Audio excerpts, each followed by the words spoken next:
एक व्यक्ति के जमीन का फर्जी रसीद कटा लिया जाता है। यानी अगर वो अपना डिटेल चेक करते हैं तो उनको लगता है कि मेरे जमीन का फर्जी रसीद जो है कोई कटा लिया है।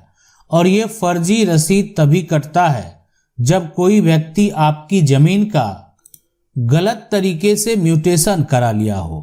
यानी म्यूटेशन जो है यानी वो गलत तरीके से अगर कोई करा लेता है, कोई दाखिल खारिज है अगर है यहाँ पर जो है अगर कोई गलत तरीके से करा लेता है तो वो आपकी प्रॉपर्टी का फर्जी लगान रसीद जो है वो कटा सकता है और अपना दावा भी पेश कर सकता है। अगर आपको पता है कि यह जमीन आपकी है, जो व्यक्ति के पास फर्जी रसीद है उसके पास जमीन का कोई भी कागजात मौजूद नहीं है, यह जमीन का जो कागजात है वो आपके पास है, तो आप कानूनी तौर पर जो है इसका दावा कर सकते हैं और ये फर्जी रसीद को कैंसिल करा सकते हैं, रद्द करा सकते हैं, इसलिए कि आपको ये पता है इस जमीन का रसीद जो है वो फर्जी है।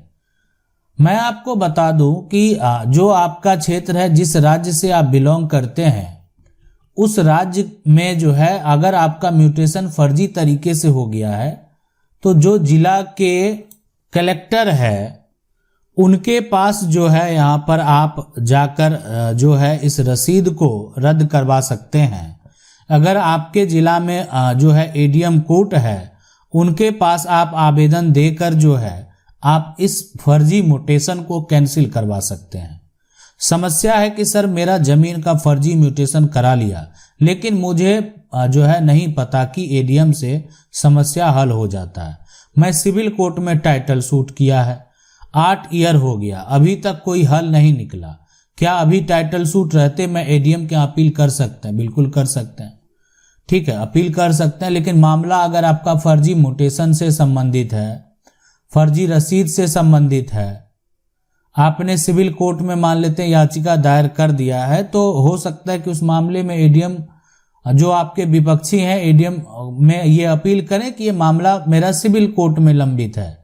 तो जब मामला कोई भी जो है सिविल कोर्ट में हो या हाई कोर्ट में हो या सुप्रीम कोर्ट में हो, कहीं पर अगर मान लेते हैं या जिला न्यायालय जहां भी लंबित है, तो उस केस में जो मजिस्ट्रेट हैं उनको उसी से संबंधित फैसला देने का अधिकार नहीं है। इसलिए कि सामने वाला जब आवेदन लगाएगा कि ये मामला मेरा टाइटल सूट पहले से चल रहा है, तो इस पे किसी प्रकार का जजमेंट वो नहीं देंगे। ये जो है आपका मामला वही आप समझ सकते हैं कि हो सकता है कि जो याचिका है आपका अपील है वो खारिज हो सकता है, लेकिन फिर भी आप जो एक प्रयास कर सकते हैं और वहां पर भी बता सकते हैं कि मेरा जो उनके पास म्यूटेशन है वो फर्जी म्यूटेशन है। हो सकता है कि आपके पक्ष में एक डिग्री प्राप्त हो जाए। सवाल है, मेरे दादा के नाम सारी प्रॉपर्टी है, उसको मुझे अपने दादी के नाम पर करवाना है, तो इसमें क्या हो सकता है? देखें, संपत्ति की अगर हम बात करें, संपत्ति जो है वो दादा के नाम है, नाम एक तरह से नाम से है। अब ये दादा से आप करवाना चाहते हैं दादी के नाम, दादी के नाम आप करवाना चाहते हैं, तो अगर मान लेते हैं दादा की मृत्यु हो गई है तो ये आप आसानी से करवा पाएंगे। दादा जीवित हैं तो दादा का सहमति की तो जरूरत होगी, दादा का सपोर्ट का जरूरत होगा। तो अगर दादा की मृत्यु हो गई है, दादी के नाम से अगर मान लेते हैं दस्तावेज आप तैयार कर देंगे कि ये इनके जो पत्नी है और इनके बच्चे हैं, अभी घर के जो है एक तरह से ये मेंबर हैं, सदस्य हैं, मालिक हैं, तो ये संपत्ति जो है ट्रांसफर उस अनुसार किया जाएगा जिसमें दादा का एक मृत्यु प्रमाण पत्र का जरूरत पड़ सकता है। फिर आप सारे दस्तावेज को एक स्टाम्प पर मान लेते हैं मेंशन करवा दिए, और जो भी जिस आपके राज्य में जो भी प्रक्रिया जितने का भी स्टाम्प शुल्क जो लगता होगा वो आप लेंगे, और इसमें सारा प्रॉपर्टी मेंशन करने के बाद जो है एक दादा का मृत्यु प्रमाण पत्र लगाएंगे, दादी का सिग्नेचर जो है, और साथ में पूरी एक परिवार की एक वंशावली भी मेंशन करेंगे कि इस तरह से परिवार का जो है। अब ये जो है ऑनलाइन आप अप्लाई करेंगे, ऑनलाइन अप्लाई करने के बाद इसमें जो है कानूनी तौर पर अब इसमें सहमति आपके जो इनके बच्चे हैं यानी जो दादा के बेटे हैं बेटी है उनकी भी सपोर्ट की जरूरत पड़ेगी। इसलिए कानूनी तौर पर अब दादा की संपत्ति है तो उनके जो बेटे हैं या जो पोते हैं उनका भी नो ऑब्जेक्शन होना चाहिए। कोई अगर ऑब्जेक्शन लगाएगा तो वो अपना हिस्सा का दावा कर रहा है। संपत्ति अगर पैतृक है तो उसमें तो दादी का भी शेयर है और जो उनके वंशज हैं उनका भी कानूनी अधिकार है। इसलिए कि दादा का संपत्ति है, अब उनके जो भी उत्तराधिकारी हैं कानूनी तौर पर वो अगर दावा करते हैं मेरे नाम से भी होना चाहिए, ऑब्जेक्शन लगाते हैं तो फिर समस्या होगा। अगर नो ऑब्जेक्शन है, किसी प्रकार का कोई ऑब्जेक्शन नहीं है, कोई समस्या नहीं होगा, आप प्रॉपर्टी को ट्रांसफर करवा पाएंगे। बिना रजिस्ट्री के ही मेरे दादाजी ने किसी और को जमीन बेच दिया, अभी वो जमीन मेरे दादा के नाम पर है, उसे वापस ले सकते हैं क्या? देखें, अगर बात करें बिना रजिस्ट्री का जमीन नहीं बिकता है। मैं आपको बता दूं, बिना रजिस्ट्री का जो है, बिना रजिस्ट्री का जमीन अगर जो है वो बिकता ही नहीं है तो वो जमीन कानून के नज़र में बिका ही नहीं है। रही बात दावा करने का, तो आप जो है कानूनी तौर पर दावा कर सकते हैं। ठीक है, कानूनी तौर पर जो है आप एक तरह से दावा कर सकते हैं, ये बात आप समझ लें। जमीन की रजिस्ट्री अगर नहीं हुई है तो वो जमीन आपकी है, लेकिन अगर आपको पता है कि ये जमीन हमारे दादा ने बेची है तो अब ये आप पर डिपेंड करता है। मान लेते हैं कि आप जमीन पर जो है आप चाहेंगे दूसरे को बेचना तो बेच सकते हैं, आप जो है आप चाहें उसको देना, उसको रजिस्ट्री करना, वो भी आप कर सकते हैं। लेकिन बिना रजिस्ट्री का जो जमीन है वो बिकता नहीं है। और रही बात वापस लेने की बात, तो कानूनी तौर पर अब संपत्ति के आप मालिक हैं, उसको कभी भी किसी के पास बेच भी सकते हैं।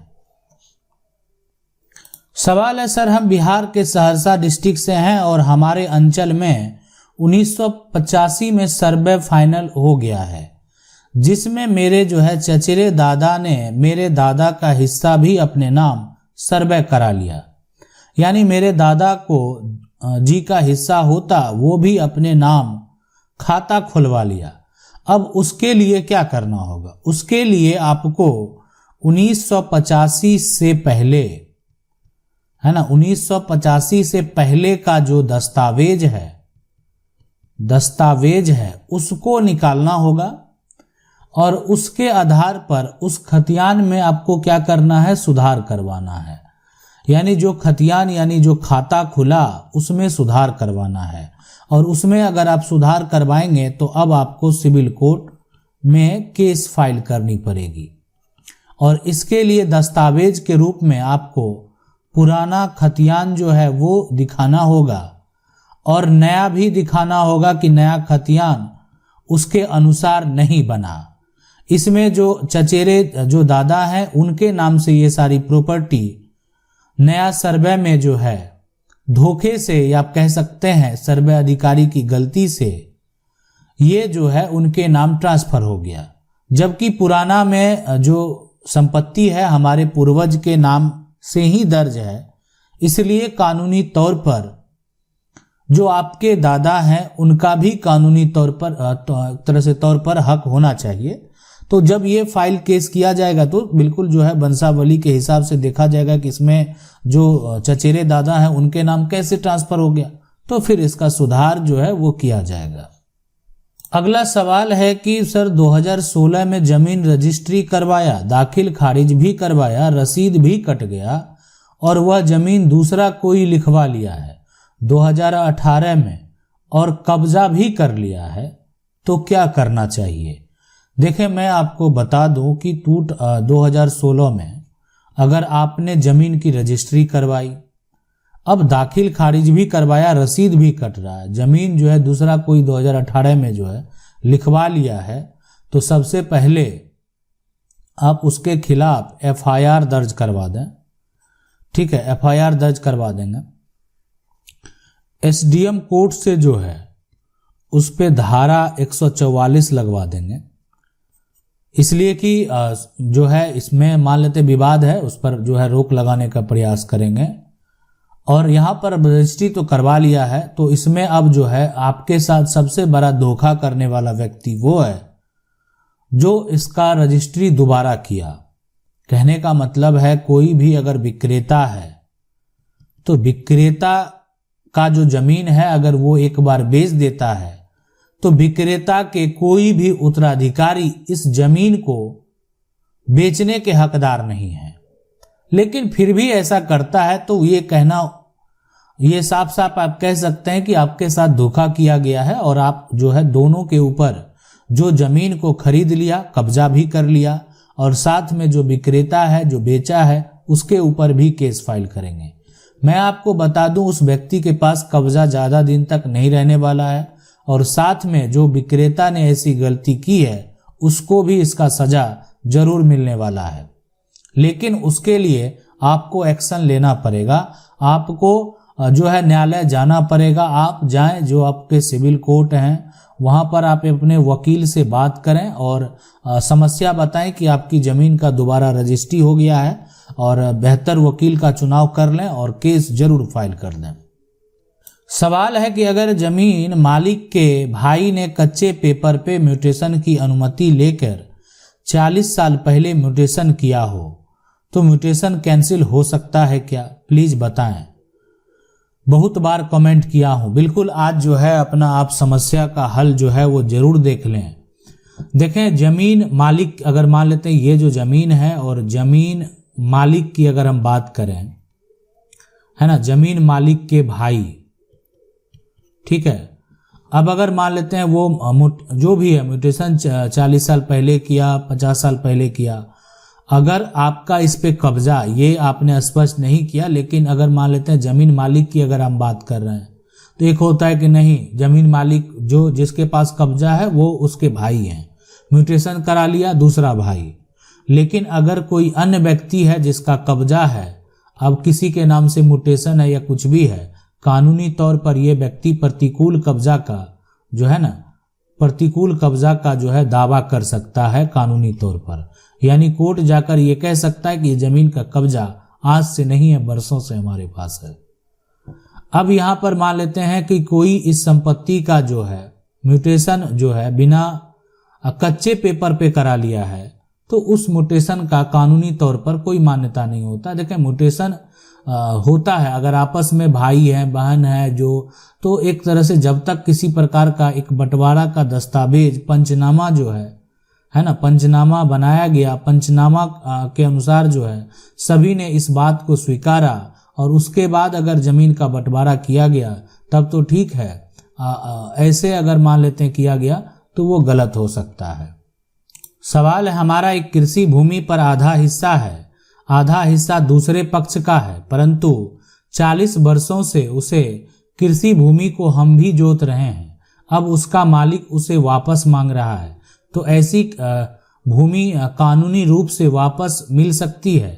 40 वर्षों से कब्जा रहने के कारण हमारी जो है, देखें मैं आपको बता दूं कि एक जो कृषि भूमि है उस पर आधा हिस्सा, आपका आधा हिस्सा है, मान लेते हैं 50% आपका, 50% दूसरे का है, लेकिन आप मान लेते हैं 40 वर्ष से आप इस पर खेती करते आ रहे हैं, फसल जो है दूसरे पक्ष को देते आ रहे हैं, तो इस संपत्ति का मालिक कोई और है।